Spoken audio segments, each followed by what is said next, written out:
नमो शिवाय। ओम नमो शिवाय। ओम नमो शिवाय। ओम नमो शिवाय। ओम नमो शिवाय।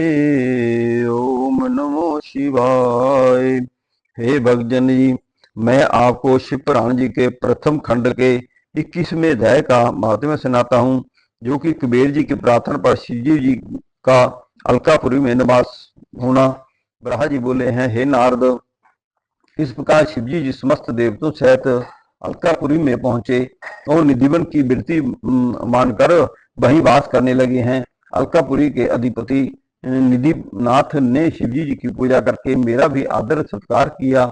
यही बात हर व्यक्ति के लिए उचित है। जो कोई अपने घर आए का सत्कार करे तथा वेद शास्त्र को जानकर अच्छे कर्मों से संसार में प्रसिद्ध प्राप्त करे। फिर शिवजी ने सिंहासन पर विराजमान हो तुरंत ही विश्वकर्मा को कैलाश पर्वत को अत्यंत सुंदर बनाने का आदेश दिया। उन्होंने आज्ञा दी कि प्रत्येक गण और सुरमुनि लोगों के लिए भी सुंदर सुंदर मंदिरों की स्थापना की जाए।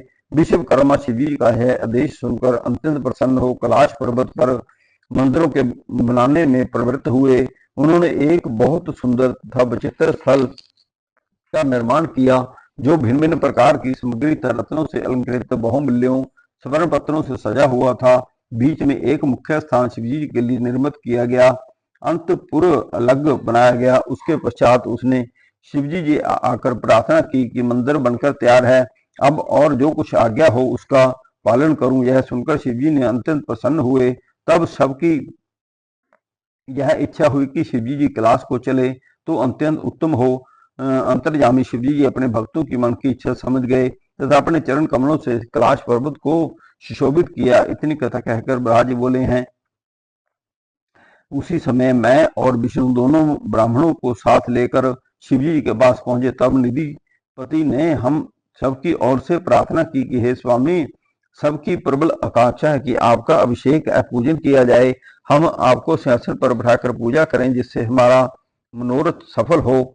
शिवजी जी ने प्रसन्न होकर यह बात स्वीकार कर ली है। तब सब लोग आनंद से तैयारी में लगे हैं। मुनियों ने ज्योतिषियों से शुभ मुहूर्त जानकर प्रसन्न हो विष्णु जी से यह कहा कि शिवजी जी के अभिषेक का मुहूर्त निश्चित हो गया है, सब विलंब न कीजिए। तब मैंने और विष्णु ने शिवजी से कहा, है प्रभु, अब आप स्नान कर इस योग वस्त्र धारण कीजिए। शिवजी ने हमारी प्रार्थना को स्वीकार किया, स्नान कर वस्त्र धारण किए। यह देखकर सब उपस्थित जन प्रसन्न हुए। शिवजी जी के स्नान के लिए समस्त तीर्थों का जल लाया गया, उसी जल से उन्होंने स्नान किया। मैंने विष्णु जी ने उनके शरीर को अपने हाथों से अच्छी तरह से मल कर धोया। मैंने वेद धवनी प्रारंभ की। सर्वप्रथम विष्णु जी ने मंत्र पढ़कर शिवजी जी की पूजा की और लक्ष्मी जी सहित बड़ी भक्ति के साथ बार बार आरती उतारती। समस्त गंधर्व अपने प्रिय स्वर एवं मधुर वाणी से में मनोहर गीत गाने लगे। मैंने भी समस्त देवताओं के साथ पूजा की। उसके पश्चात शनकादिक, मृत्यु, ब्रह्मा ऋषि, देव ऋषि, अन्य मुनि आदि ने शिवजी जी की पूजा की। हम सब लोगों ने इस आनंद में बहुत द्रव्य लुटाया। उस समय चारों ओर से धन्य धन्य का शब्द सुनाई देता था। सब लोगों ने अत्यंत आनंद के साथ वह उत्सव मनाया है। हे भक्तजनी जी, मैंने आपको 21वें अध्याय का महात्म्य सुनाया, जो आपने सुना, आपने श्रवण किया। कृपा कर आप और लोगों को भी श्रवण कराइए, इसको आगे शेयर कीजिए, ताकि जितना फल मुझे इसे सुनाने में मिलेगा उससे कई गुना आपको भी मिले और आगे सुनने वालों को भी उसका फल ज्यादा मिले। ओम नमो शिवाय का जाप करते रहिए। ओम नमो शिवाय, ओम नमो शिवाय, ओम नमः शिवाय, ओम नमः शिवाय, ओम नमः शिवाय।